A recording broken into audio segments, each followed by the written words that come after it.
할렐루야. 오늘 하나님 말씀은 요한복음을 보겠습니다. 3장 13절부터 보겠습니다.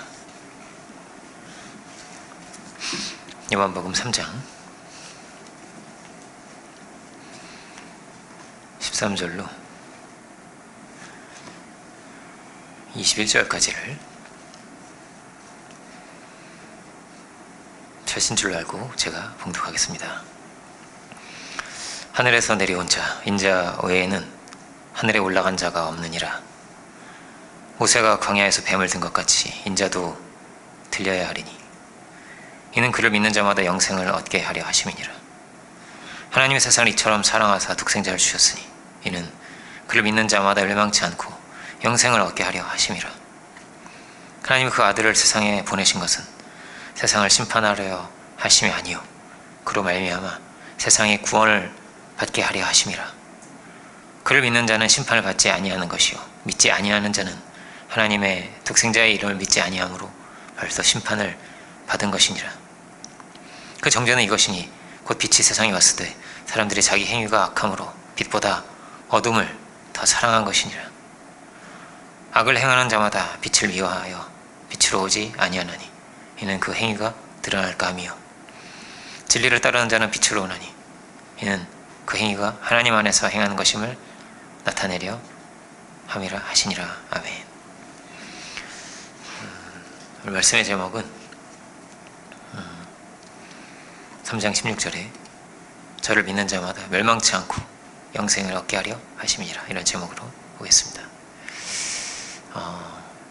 참 이렇게 어려운 상황 가운데서도 도와주신 성도분들을 진심으로 환영하고 또한 축복합니다. 조금 더 이렇게 띄엄띄엄 앉으셔도 좋을 것 같아요. 조금 더. 요즘 워낙 그러니까, 그죠? 조금 더 이렇게. 원래는 가까이 앉으면 좋은 거예요, 그죠? 근데 이제는 조금 더 띄엄띄엄 앉으셔도 좋을 것 같습니다. 참 어려운 상황인데, 이 어려운 상황이 이 상황을 통해서 우리의 믿음이 더 드러나고 시험이 연단이 되어서 참으로 우리가 우리의 아들됨과 또 우리를 부르신 귀한 사명이 이 어려운 상황을 통해서 더 분명하게 드러날 수 있는 그런 귀한 사순절의 기간이 될 수 있기를 주의 이름으로 축원드립니다. 우리가 오늘 이제 요한복음 3장을 읽는데, 요한복음은 특별히 예수님께서 누구신가에 대해서 좀 더 분명하게 말하고 싶어하는 그런 책입니다. 요한복음은 그렇게 시작을 하죠. 태초에 말씀이 있었다는 거예요. 그 말씀이 육신이 돼서 이 땅에 오셨다라는 것이죠. 진리가 있다 하는 것은 변치 않는 모든 것의 근본이 되고 근원이 되는 분명한 말씀, 원칙이 있다는 것입니다.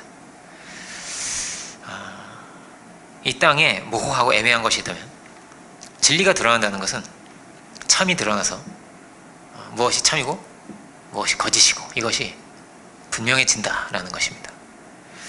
예수님께서 오셔서 분명히 드러난 것이 있는 거죠. 그것은 천국이 분명해진 것이고 영원한 생명이 분명히 있다는 것을 예수님을 통해서 알게 된 것입니다. 하나님의 심판이 분명히 있다는 것을 알게 되고, 그리고 죄가 분명히 무엇인지, 그리고 사단이 또한 어떤 존재인지, 어디에 생명의 길이 분명히 있는지를 주님께서 분명히 보여주신 것입니다. 주의 말씀이 진리라고 하는 것을 우리가 어떻게 믿을 수 있겠습니까? 무엇으로 담보할 수 있겠습니까? 주님은 구약의 예언대로, 그 말씀하신 대로, 친히 말씀하신 대로 주님은 부활하셨습니다. 그래서 이 모든 것이 분명해진 것입니다. 정확해진 것입니다. 이 세상에는 많은 교훈들이 있습니다. 어떤 사람은 환생을 한다고 합니다. 어떤 사람은 자기가 영생을 한다는 사람도 있었습니다. 물론 다 죽었습니다. 지금도 있죠. 자기가 안 죽는데요. 다 죽습니다. 수많은 종교인도 있고 도인이 있고 선생들이 있고 참 그런 사람이 많은 겁니다. 뭘 받았다, 뭘 보았다, 뭐 별 사람이 다 있습니다. 그런데 그들의 주장을 담보할 수 있는 것은 아무것도 없습니다. 그러나 주님의 말씀은 다 진리죠.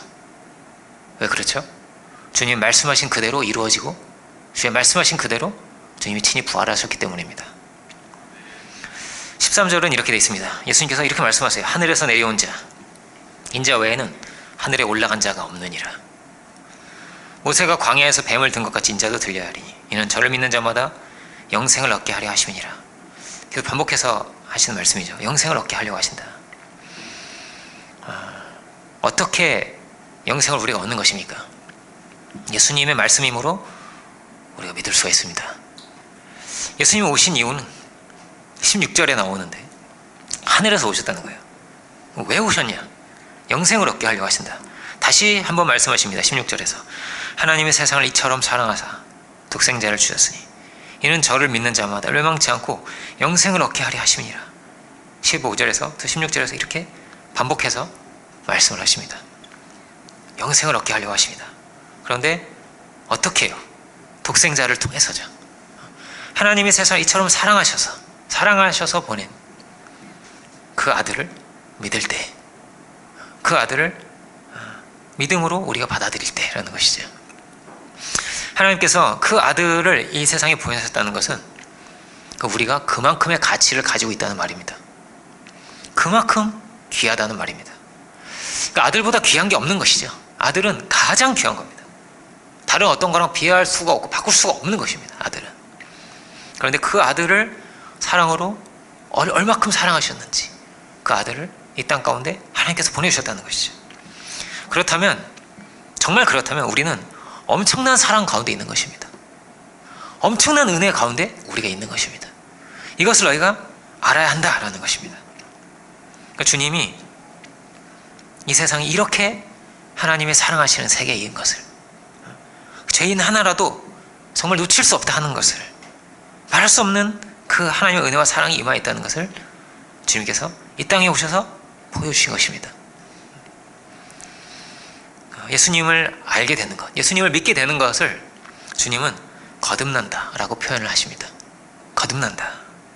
니고데모에게 말씀하십니다. 니고데모는 아주 뛰어난 종교인이었는데 그에게도 거듭나야 한다고 하십니다.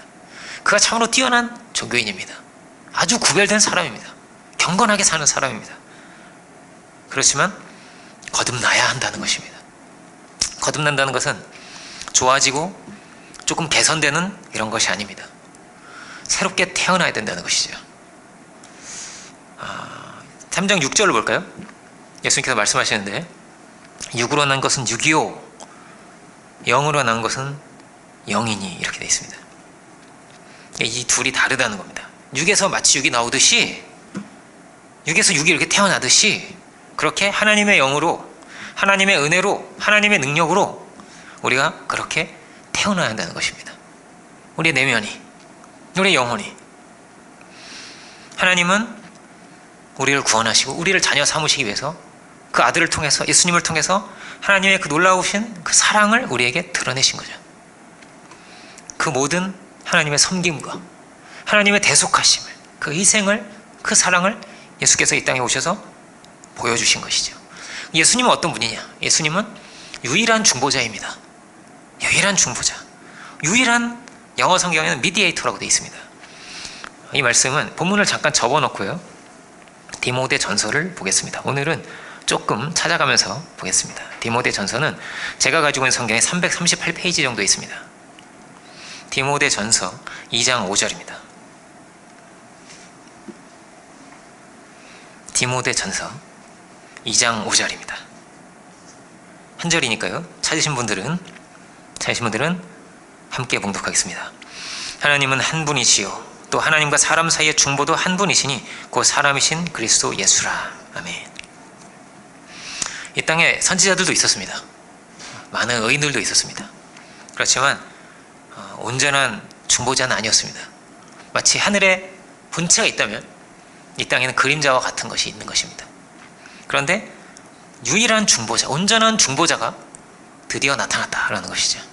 그가 예수님이다 라는 것입니다. 영어 성경에는 One God and One Mediator 이렇게 되어 있습니다. One God and One Mediator. 중보자는 마치 다리와 같은 것입니다. 유일한 다리가 있는 것입니다. 넘어갈 수 있는 유일한 다리가 있는 것입니다. 예수님을 통해서 그렇게 온전한 것이 드러났습니다. 부분적인 것이 아니고 온전한 것이 예수님을 통해서 드러났습니다. 그래서 예수님을 통해서 하나님의 사랑을 우리가 알게 된 것이고, 예수님을 통해서 우리가 하나님께 나아갈 수 있게 된 것입니다. 하나님께서 보내시는 성령을 예수님을 통해서 우리가 받게 된 것입니다. 그래서 우리가 그 은혜를 알고 그 사랑을 알고 그 말씀을 알게 될 때 우리 안에서 신비한 체험이 일어나는 것입니다. 신비하게 우리의 영혼이 자유케 되고, 신비하게 우리가 어떤 이는 병고침도 얻고 죄사함을 얻게 되고, 이전의 상처와 이전의 죄와 이전의 아픔이 지나가고 새로운 길이 열리고 새로운 것이 시작이 되는 것입니다. 우리의 마음 안에서, 심령 가운데서 새롭게 하나님께서 우리를 마치 창조하시듯이 새로운 영으로 빚어주시기 때문이죠. 하나님께서 친히 그렇게 하시는 것입니다. 우리도 모르는 사이에, 말씀을 듣는 사이에, 기도하는 중에 신비하게 우리가 달라져 있습니다. 그래서 이것을 우리가 체험하게 되죠. 내가 정말 달라졌구나. 다르게 보이고 다르게 생각이 되는 것입니다. 주님은 이것을 성령으로 거듭난다라고 하시죠. 성령으로 거듭난다. 성령으로 거듭나면 그 사람은 이제는 성령의 인도하심을 따라서 가게 된다라는 겁니다. 성령의 인도하심을 따라서 가게 된다. 거듭나는 건 뭐라고 했죠? 조금 개선되는 것이 아닙니다. 조금 더 좋아지는 것이 아닙니다. 왜냐하면 조금 좋아진다고 해서 아무리 더 좋은 거를 치장을 하고 더 좋은 옷을 입고 아무리 더 좋아져도 사람이 온전할 수가 없습니다. 죄를 완전히 이길 수가 없습니다. 죄와 사망에서 완전히 자유할 수가 없습니다. 완전할 수가 없다는 것입니다. 칼 융이라는 유명한 심리학자가 있습니다. 그가 하는 말은 이런 겁니다. 사람 안에 이상하게 온전할 수가 없어요. 온전할 수가 없는데 신비하게 온전하려고 하는 게 들어있다는 거예요. 그가 하는 말은 사람 안에 다 뭐냐면 성직자가 있다는 겁니다. 그래서 다 온전하고 싶어 한다는 겁니다. 그리고 무결하고자 하고 그 죄를 그렇게 싫어한다는 거예요. 다. 그런데 문제가 있다는 겁니다. 문제가 뭐냐면 사람 안에 짐승도 들어있대요. 짐승이 들어있다는 겁니다. 왜 우리는 구원을 받아야 되냐? 우리는 한계가 있기 때문입니다. 온전하고자 하지만 온전할 수가 없기 때문입니다. 니고데모는 이스라엘의 선생이었습니다. 산헤드린이라고 하죠. 이스라엘의 70명의 최고의 지도자 중에 한 명이었습니다. 그 산헤드린 중에서도 아주 고상한 그런 사람이었던 것 같습니다. 그나마 예수님을 알아볼 수 있는. 그런데 그마저도 거듭나야 한다는 것이죠. 최고 의로운 자리에 있는 사람도 그마저도 거듭나야 하는 것입니다. 왜냐하면 사람의 의로움으로서는 온전할 수는 없기 때문입니다. 우리는 다 뭐냐? 하나님의 놀라우신 은혜로 말미암는다. 이것이 성경이 우리에게 힘주어 강조가 하고 있는 가장 중요한 가르침인 것이죠. 우리는 그 은혜로 말미암은 존재들이다. 그리고 하나님께서 그 은혜로 우리를 빚어주셔서 우리를 우리가 되게 하신다. 하나님의 아들이 되게 하신다는 것이죠. 이렇게 거듭난다는 것은 그러니까 존재의 기반을 달리하는 것입니다. 존재의 기반을 바꾸는 것입니다. 나의 지혜, 나의 능력, 나의 육체, 여기에 기반이 있는 것이 아니라 우리는 하나님께 뿌리를 내리고 하나님께 뿌리를 두고 기반을 두고 그렇게 서야 한다는 것이죠. 예수님은 어떤 분이신가? 예수님은 그렇게 하나님을 기반으로 하신 분이었습니다. 하늘에서, 예수님이 이렇게 말씀하시는데 하늘에서 내려오신 분이었습니다. 그래서 우리와는 다른 존재였습니다. 성경은 그렇게 되어 있습니다. 우리와 태어나는 게 다릅니다. 태생이 달랐다는 것입니다. 그래서 성령으로 처녀가 잉태해서 아들을 낳았죠. 어떻게 처녀가 잉태를 하겠습니까? 과학적으로 불가능합니다. 그렇지만 그렇게 잉태가 되셨다고 합니다. 우리는 다 아담에 속했는데 예수님만은 아니어야 하는 거죠. 아니어야 하는 거죠. 이 땅에 기반을 둔 존재가 아니어야 하는 거죠. 그래서 우리의 구원자가 되시는 것이죠. 우리는 기본적으로 어떤 것을 가지고 있습니까? 기본적으로 우리는 오만한 것입니다. 그래서 하나님을 구하지 않고 사는 것입니다. 찾지 않고 사는 것입니다. 그래서 감사치도 않는다는 것입니다. 이것이 로마서 1장이 하는 말입니다. 고상해도 능력이 많아도 그 은혜와 능력을 주신 하나님께 감사하지 않다는 것입니다. 그래서 뭐라고요? 근본을 달리해야 한다는 것이죠. 우리의 뿌리를 하늘에 두고 살아야 한다는 것이죠. 뿌리를 뽑아서 옮겨야 된다는 거예요. 이것이 거듭남입니다. 여기에서 물과 피로 거듭나야 된다. 물과 성령으로 거듭나야 된다. 이렇게 말씀하십니다. 이것은 요한 1서로 보면 설명이 있습니다. 요한 1서 5장 6절입니다. 5장 6절부터 8절까지를 5장 6절부터 8절까지를 제가 봉독하겠습니다. 이는 물과 피로 임하신 자니 곧 예수 그리스도시라. 물로만 아니요 물과 피로 임하셨고 증거하는 이는 성령이시니 성령은 진리니라. 물과 피와 성령이 나옵니다. 8절 보면 증거하는 이가 셋이니 성령과 물과 피라. 또 이 셋이 합하여 하나이니라. 이렇게 되어 있습니다. 오늘 본문도 그렇게 되어 있습니다. 물과 성령 이렇게도 말씀하시다가 또 성령으로 또 이렇게 말씀하시고, 우리가 물과 피와 성령이 뭐냐면 하나라는 거죠. 그죠? 한마디로 말하면 성령으로 거듭나야 한다는 말입니다. 육으로 난 건 뭐라고? 육이라고 했죠. 그리고 성령으로 난 것이 영이다. 이렇게 말씀하셨죠. 그 성령은 뭐라고요? 진리라고 합니다. 성령은 뭐라고요? 진리입니다. 진리로 우리가 거듭난다는 것입니다. 진리로 우리가 자유케 된다는 것입니다. 이것이 예수님의 말씀입니다. 많은 학교에 붙어있는 것 같아요. 이게 진리가 너희를 자유케 한다고. 진리가 너희를, 이게 성경 말씀인데 예수님의 말씀이죠. 친히 하신. 근데 늘 그 학교를 갈 때마다 느끼는 겁니다. 진리를 아나 이 사람들이. 예수님이 진리인데, 그죠? 예수님이 진리입니다. 주님은 말씀이 육신이 되신 분입니다. 진리가 무엇인지를 친히 드러내신 분입니다. 진리가 드러날 때 어떻게 되냐? 진리가 드러나면 모든 것이 분명해집니다. 혼돈스럽고 분명하지 않고 명확하지 않은 모든 것이 분명해집니다. 사단이 어떤 존재인지가 분명해집니다. 무엇이 선이고 무엇이 악인지가 정확해집니다. 예수님이 오시지 않았다면 바리새인이 이런 죄인이구나 하는 것을 아무도 몰랐을 겁니다. 그냥 바리새인은 깨끗한 사람 이렇게만 생각을 했겠죠. 빌라도가 이렇게 언제든지 자기의 이익을 위해서 의인을 이렇게 함부로 죽일 수 있고 자기 손을 이렇게 씻으면서 난 죄가 없어. 정말 무책임한 행동이잖아요. 그렇게 의인마저 쉽게 자기의 명예와 이익을 위해서 죽일 수 있을 거라고는 아무도 생각하지 않았을 것입니다. 예수님이 오시자 마치 빛이 임한 것 같습니다. 빛이 비치자 분명하게 드러난 것입니다. 마치 광야는 어떤 자리냐면요, 사순이라 광야의 길을 가는 것 같은데 광야의 길을 통해서 드러납니다. 여호수아와 갈렙 같은 사람이 있는가 하면 원망하고 정죄하고 죄를 향해서 가는 존재도 있었던 것이죠. 그 과정 속에서 예수님이 오시자 마치 화학 반응을 하듯이 그렇게 분명하게 드러났습니다. 둘로 나뉘어집니다. 이거를 루터의 말을 빌자면 이렇습니다. 회개하지 않는 죄인과 회개하는 죄인입니다. 뭐라고요? 회개하지 않는 죄인과 회개하는 죄인입니다. 우리는 다 뭐라고요? 온전할 수 없습니다. 많은 사람들이 예수님을 통해서 그리고 세례 요한을 통해서 회개하게 되었습니다. 주님은 회개케 하기 위해서 오셨습니다. 그리고 세례 요한도 회개케 하기 위해서 내가 왔다 이렇게 말하죠. 회개가 참으로 중요했습니다. 그래서 예수님도 똑같은 말씀을 하신 거예요. 회개하라, 천국이 가까이 왔다고. 세례 요한과 예수님 같은 말입니다. 회개하라고, 천국이 가까이 왔다고. 그런데 많은 사람들이 회개를 못합니다. 자기를 의인이라고 생각하는 사람은 회개를 못합니다. 예수님께서 이렇게 말씀하십니다. 소경은 보게 될 것이다. 그런데 보는 자들은 소경이 되게 할 것이다. 이렇게 말씀하십니다. 주여 저는 길을 알지 못합니다. 주여 제 눈을 밝히소서. 이런 사람들은 눈이 떠지게 되었습니다. 예수님을 만나게 되었습니다.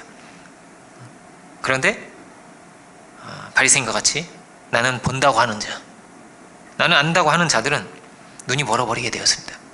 그는 길을 잃어버리게 되었습니다. 가장 큰 성령의 역사는 뭐라고요? 가장 큰 성령의 역사는 뭐냐면 죄를 깨닫는 것입니다. 그래서 회개케 되는 것입니다. 나의 오만함을 깨닫고 나의 눈 멀었음을 깨닫고 나의 한계를 깨닫는 것입니다. 결코 온전할 수 없다는 것을 인정하는 것입니다. 늘 온전한 척하게 될 때는 위선자가 되는 것이죠. 거짓이 들어오게 되는 것이죠. 사단이 틈타게 되는 것이죠. 겉으로는 교양 있는 척, 어려운 척 거룩한 척하지만 속에 뭐가 산다고요? 짐승이 산다는 것이죠. 그 짐승이 언제든지 나올 준비를 하고 있는 것이죠. 그리고 우리도 알게 모르게 그 짐승에 끌려 살아간다는 것이죠. 부자 청년이 그런 거죠. 사실은 그도 돈이었던 것이죠. 부자 청년도 율법을 지키고 살아가지만 이것을 뭐라고요? 부인할 수 없는 것입니다. 그래서 우리도 모르게 어느 순간 우리 안에서 우리의 오만함이 고개를 이렇게 쳐드는 것입니다. 우리도 모르게 그렇게 되는 것입니다. 그래서 어떠냐면요, 성공할수록 하나님 안 찾습니다. 부자 나라일수록 신앙이 좋지가 않습니다.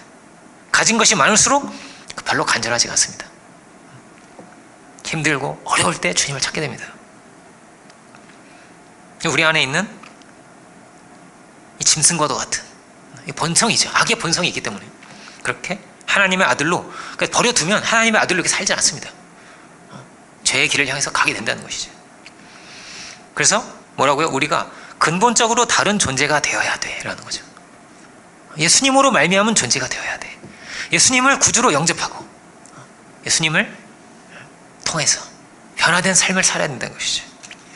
그렇게 마치 우리 육이 태어나듯이 우리의 영이 새롭게 태어나야 한다는 것이죠. 사람은 어떠냐면요, 변화의 폭이 굉장히 큰 것입니다. 굉장히 유연한 존재인 거예요. 다른 짐승들은 태어나자마자 금방 이렇게 대부분의 활동을 상당히 할 수 있습니다.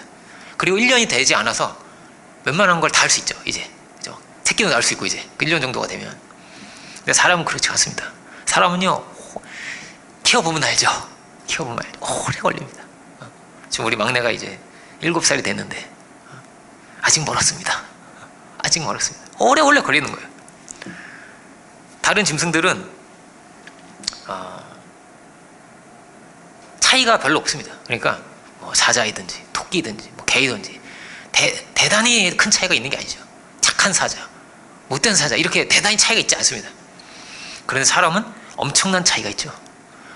지극히 존귀한 자가 될 수도 있고 끔찍한 악인이 될 수도 있고 짐승에 방불한 사람도 될 수가 있습니다. 실제로 그 짐승이 기른 사람의 이야기가 많이 있죠. 그냥 늑대 소년 뭐 이야기라든지, 아니면 뭐 어떤 사람 고양이가 길렀다는 사람도 있고, 원숭이가 길렀다는 사람도 있고, 실제로 사람 버렸어요. 근데 이제 원숭이가 그 사람을 기른 거예요. 5년을 길렀다는 거예요. 5년 만에 이렇게 찾아가지고 이렇게 나오기도 하고 이랬는데, 그러니까 오랫동안 늑대가 기른 사람이 있었습니다. 11년을 늑대가 키운 거예요. 오래 길렀죠. 어떤 목사 부부가 얘네들을 이렇게 변화시켜버려, 사람이 되게 한번 해보려고. 안 되는 거예요. 근데 잘 안 되는 거예요.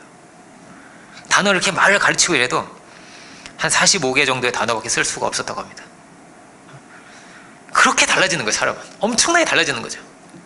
그냥 어릴 때부터 귀신을 보는 아이들도 있습니다. 되게 어떠냐면요, 부모가 무당일 경우 그렇게 됩니다. 되게 그렇습니다. 제 동생의 친구가 그런 친구가 있었어요. 제 동생의 친구가 자꾸 뭐가 보인다는 거예요. 자꾸 뭐가 보여. 야, 여기로 가면 안 돼. 뭐가 있어. 없는데 뭐 자꾸 있다는 거예요. 저기에 뭐가 있다고. 제가 무슨 말을 한다고 자꾸 그러는 거예요. 내 동생이 친구다가 이제 무서워가지고 이제 무서운 거예요. 같이 있기가. 그러면 정상적으로 생활을 하기가 힘듭니다. 이거 조금 다른 이야기지만 그 어린 아이들을요, 너무 놀래켜주거나 아니면 너무 무서운 영화 같은 걸 보여주거나 그럼 절대 안 됩니다. 무서운 영화는 안 보여주는 게 좋아요. 너무 막 스릴이 너무 막 이렇게 땀을 쥐는 거 이런 것도 보여주지 않는 게 좋아요. 정서적으로 편안하게 해주는 게 굉장히 중요하거든요. 그러니까 어떤 분이 논문을 만들었습니다. 통계를 내는 거예요. 논문을 만드는데 무당의 자식들을 연구를 한 겁니다. 무당의 자식들을.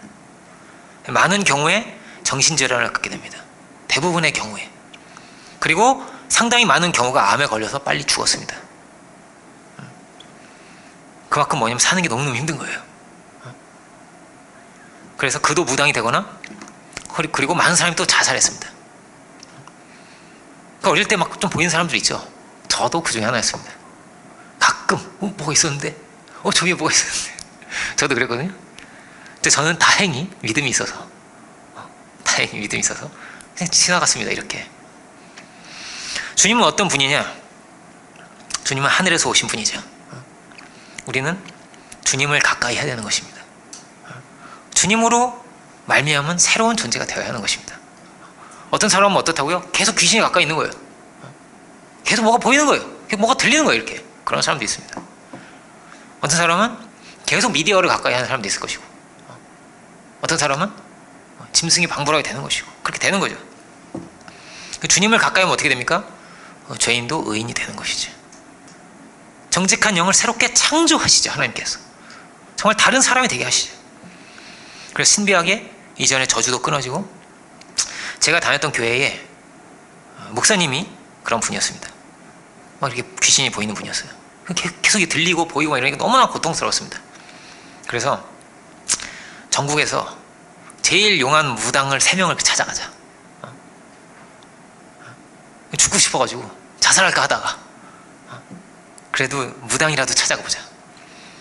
별 말을 안 했는데 점괘를 딱 보더니 첫 번째 무당이 하는 말이 뭐냐면, 너는 무당이 안 되면 죽을 팔자라고. 이게 얼마나 청천벽력 같은 말이에요. 두 번째를 또 찾아갔습니다. 똑같은 말을 하는 거예요. 너는 무당이 안 되면 죽을 팔자라고. 세 번째를 갔습니다. 이제 또 똑같은 말을 하면 죽어야겠다. 그냥 죽어야겠다. 근데 그가 똑같은 말을 하는 겁니다. 너는 무당이 안 되면 죽을 팔자라고. 그런데 막 눈물이 쏟아지는 거죠. 막 너무 서럽고 너무 분통이 터지니까. 그런데 그 무당은 한마디 다른 말을 해줍니다. 그런데 한 가지 길이 있다고. 그 무당이 하는 말입니다. 예수를 영접하라고. 주 예수를 믿으라고. 그러면 네 인생이 바뀔 거라고. 이게 여러분 황당한 이야기예요? 무당이 전도를 했다고? 이런 이야기 한국에 많아요. 한국에 이 목사님만 그런 게 아니에요. 보니까 그 세eden 교회라고, 거기도 똑같은 경우가 있어서 나중에는 그 세eden 교회 목사님이 그 무당 찾아갔대요. 그래가지고 결국에 이렇게 데리고 왔다고. 알면서 왜 여기 계시냐고 이러면서 다 아시면서 왜 그러시냐고. 저도 어쩔 수 없이 야 이걸 뭐라 그래가지고 다 아는 거예요. 그러니까 마귀가 다 알고. 그렇게 목사님까지 되신 겁니다. 그분이 정말 너무 좋은 분이었어요. 그분이 없었다면 저도 없었겠죠.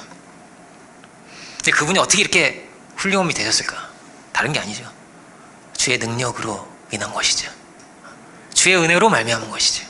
신비하게 하나님께서 친히 그 손으로 사람들을 다 변화시키시고 새롭게 하신 것이죠. 우리는 다 어떻습니까? 주의 말씀과 기도를 통해서 신비하게 우리가 새롭게 빚어집니다. 그래서 육의 사람이 아니라 성령의 사람이 된다는 것이죠. 우리가 그렇게 마치 예수님과 같이 하늘 사람이 된다는 것입니다. 하늘 사람이. 그러면 신비하게 마음이 달라지고, 신비하게 이전의 상처에서도 자유케 되고, 주의 은혜가 임해서 변화가 된다는 것입니다. 8절 보면 이렇게 돼 있죠. 본문으로 다시 돌아오면, 본문으로 다시 돌아가면 3장, 요한복음 3장 8절을 보면, 바람이 임의로 불매 내가 그 소리는 들어도 어디서 와서 어디로 가는지는 알지 못한다는 겁니다. 알지 못할 성령으로 난 사람도 다 그렇다.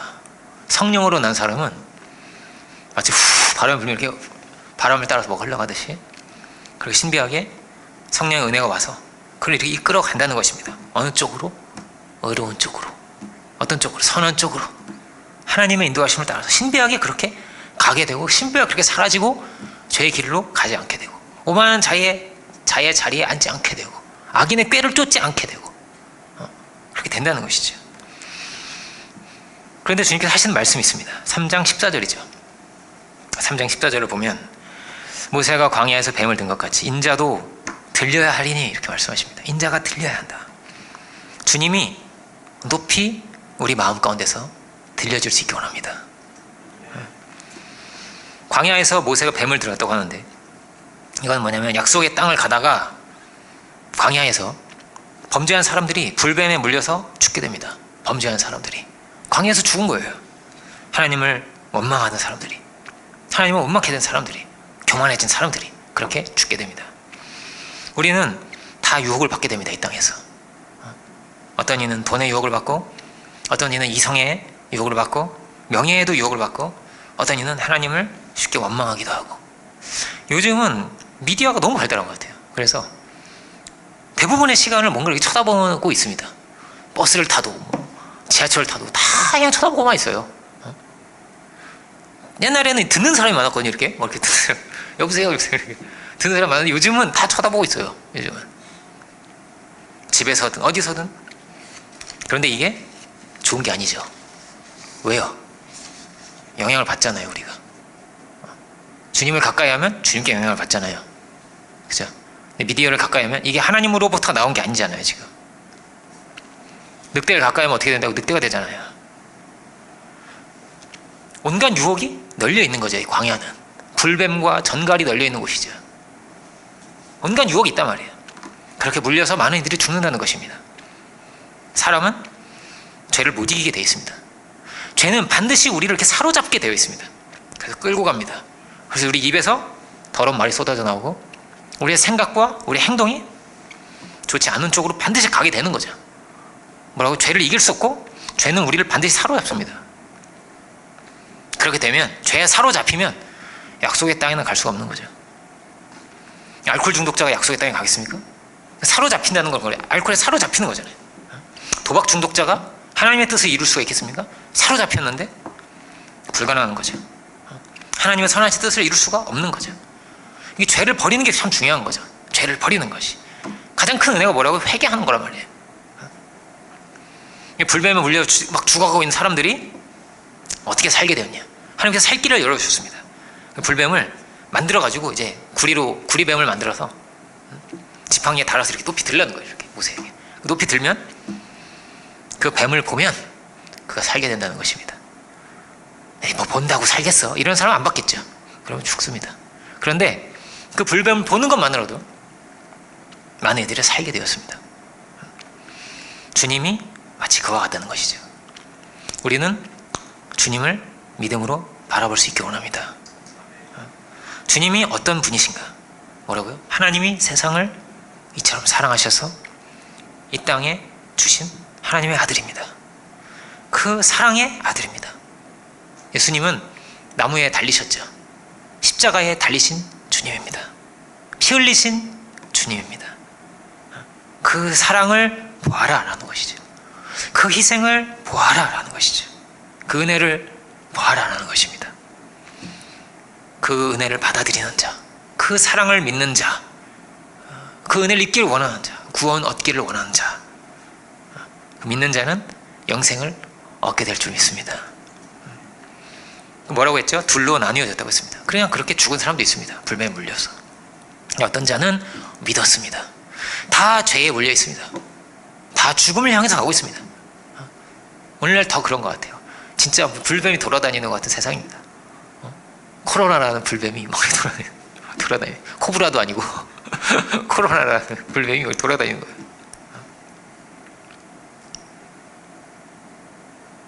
우리는 주님을 바라봐야겠죠. 둘로 나눠집니다.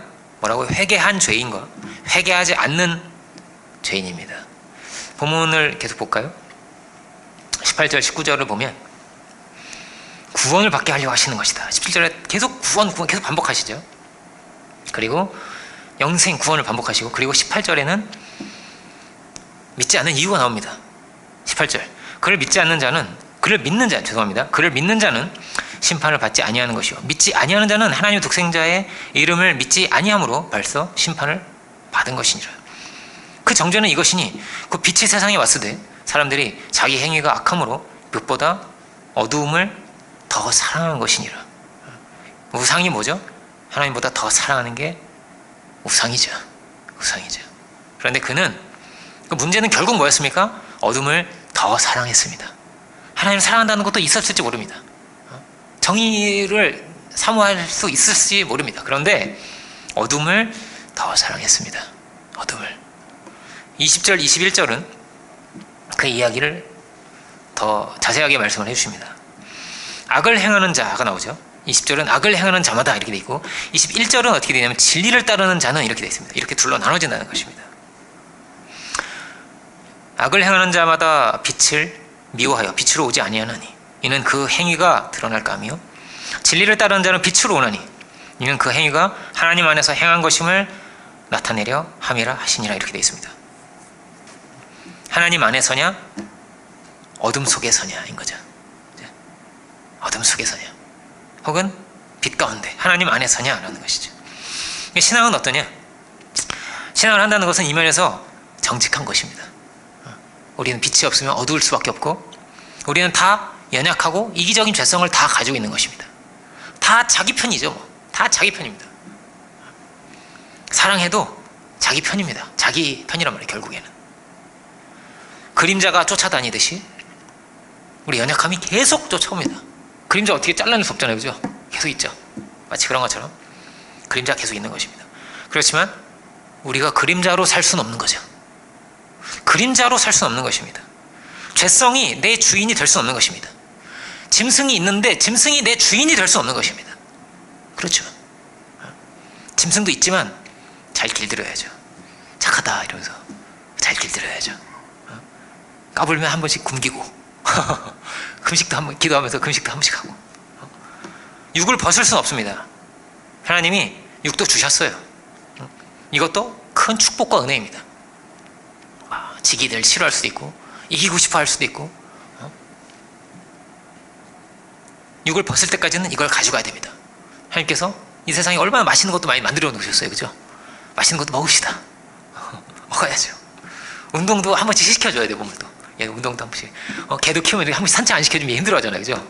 산책을 늘 이렇게 시켜주더라고요. 자, 개를 어떻게 키우는지 모르겠어요. 귀찮아가지고. 근데 우리는 벌써 애가 4명인데 애들이 자꾸 개 키우자고. 우리가 지금 4마리를 키우고 있다.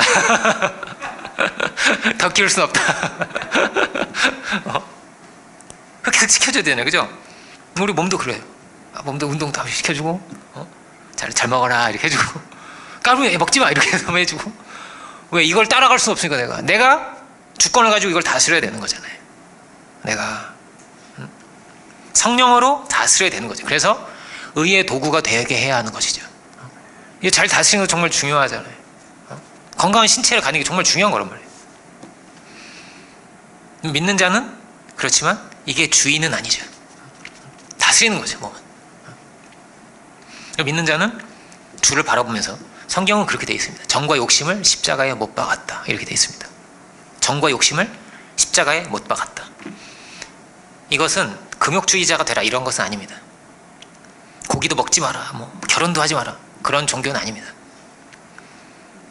육체가 있지만 이 육체도 복음의 진리 안에서 그 은혜 가운데 있을 때, 하나님의 뜻 안에 있을 때 가장 올바른 열매를 맺힐 수가 있는 것이죠. 잘못 가면 어떻게 됩니까? 죄로 인해 더럽혀지게 되고, 더럽혀지면 분명히 우리가 압니다. 더럽혀졌다는 걸. 내가 더럽혀졌구나, 내 안에 이게 들어왔구나라는 것을 우리가 알게 되어 있습니다. 절대 모를 수가 없습니다. 왜냐하면 하나님이 그렇게 지어놨습니다.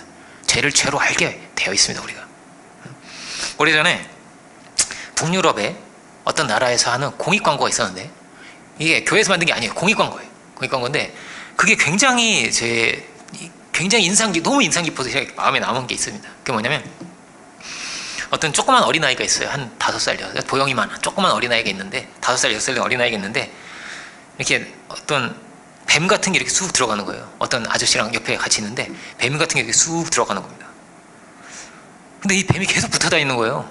뱀이 이렇게 아빠랑 있을 때도 뱀이 있고, 결혼식 할 때도 뱀이 이렇게 슥 이렇게 돌아다니는, 속에서 이렇게 슥 돌아다니고. 그러다가 할머니가 됐습니다. 죽으니까 뱀이 슥 나가요.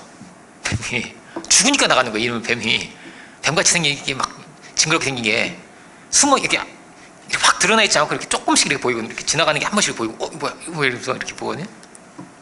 죽으니까 뱀이 쑥 나가는데, 이게 뭐냐면 그 성범죄 공익 광고인 거예요. 그 남자아이가 막 이렇게 조그만 여자애를 이렇게 만지는데 이렇게 툭 지나고 나가거든요. 이게 계속 쫓아다니는 거예요. 걔를, 조그만 여자애를. 그게 그 상처와 그 아픔이 평생을 따라다니니까 이런 거예요. 평생을 따라다니는 거예요. 여러분, 사람이요 그렇게 해서 붙게 돼 있는 거예요.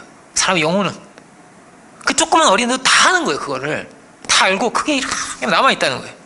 그 아픔이 되고 고통이 된다고. 뭐라고요? 다 안다고. 죄로 안단 말이에요. 그게 평생의 고통이 된단 말이에요. 평생에. 그 작은 생명도. 어떻게 살아야 됩니까? 성령을 따라 살고 말씀을 따라 살 때 가장 좋게 되어 있어요. 사람이 가장 좋게. 그리고 잘못된 것을 접할 때, 잘못된 것을 볼 때, 잘못된 것이 들어올 때 우리 영혼이 대번에 안다는 것입니다. 이거를 그러면 어떻게 되는 겁니까? 버릴 걸 버려야 되는 거죠. 정과 욕심을 못 박아야 되는 거죠. 버릴 것은 버리려고 해야 되는 것이죠. 거듭난다는 것은 이건 다르게 말하면 죽고 다시 사는 것입니다. 죽고 다시 사는 것입니다. 왜 죽어야 되는 거죠? 우리가 뱀의 통로가 되면 안 되잖아요. 정욕의 통로가 되면 안 되고, 폭력의 통로가 되면 안 되고, 미움의 통로가 되면 안 되잖아요. 베드로 사도는 이렇게 말합니다. 사도행전을 볼까요? 이번에는 오늘 조금 성경 공부하듯이 사도행전 2장을 보면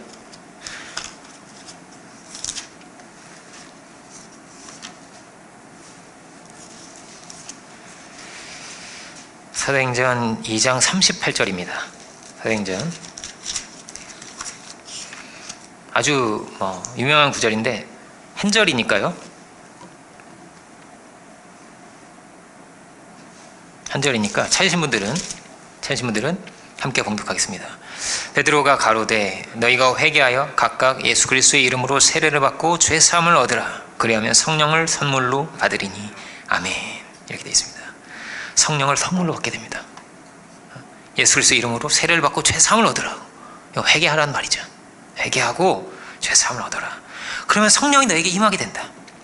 믿음으로 나아가면 은혜의 주님 앞에 우리가 나아가면 주님께서 신비하게 성령의 은혜를 주셔서 우리의 본성을 회복시켜 주시고 이 뱀도 쫓아내 주시고 그 꼬마애가 얼마나 불쌍해요. 그죠? 그 보면서 너무 마음이 아픈 거예요. 와, 이 복음을 전하기 정말 중요하겠구나. 이 마음이 너무 들었어요. 제가. 그럼 뭐라고? 선물을 받는다고. 성령이라는 선물. 이게 누구의 말입니까? 어부의 말입니다. 무식한 어부의 말입니다. 어려운 말이 아닙니다. 쉬운 말입니다. 사실 정직하게 들으면 다 들을 수 있는 말입니다. 이게 자기를 속이지 않으면, 조금만 겸손할 수 있으면, 자기를 긍정하는 걸 조금만 내려놓을 수 있으면 다 인정할 수 있고 다 들을 수 있는 이야기입니다. 믿는 분들은 아멘하기 원합니다. 제사함을 얻고 그 은혜를 구하여라. 그러면 성령을 받으리라. 성령으로 새롭게 빚어지리라. 성령을 따라 우리가 살아가야겠습니다. 모든 죄악의 세력을, 모든 뱀 같은 이 세상의 모든 더러운 것들을 다 내어 쫓아버리고 복음의 지경을 넓혀나갈 수 있는 성령의 사람들, 하나님의 아들들이 되시기를 주님의 이름으로 축원드립니다. 기도하겠습니다. 은혜로우신 주님, 요한복음 3장의 귀한 말씀 이 시간 우리가 함께 봅니다. 우리를 구원하시고자 하늘에서 오신 주님, 주의 은혜로 말미암아 우리가 살았고 주의 능력으로 말미암아 우리가 거듭나게 되었습니다. 오 주, 우리가 늘 겸손한 마음으로 주의 은혜를 구하며 그 은혜 가운데서 늘 죽고 다시 사는, 새롭게 날로 날로 빚어질 수 있는 저희들 되기 원합니다. 당신의 은혜의 통로가 주여 다 되게 하여 주시고 참으로 거듭난 하나님의 아들로서 성령의 인도하심을 따라서 살아갈 수 있는 저희들 모두가 주여 다 되게 하여 주옵소서. 이 어두운 세상 가운데 참으로 저희를 부르시고 구별해 주셨사온데 저희 한 사람 한 사람 참으로 당신의 아들로서 복음의 지경을 넓혀갈 수 있는 이 시대의 믿음의 승리자들이 주여 다 되게 하여 주옵소서. 가난하고 온유한 심령으로 주의 은혜만을 사모하며 구하며 살아갈 수 있는 저희들이 되게 하여 주옵소서.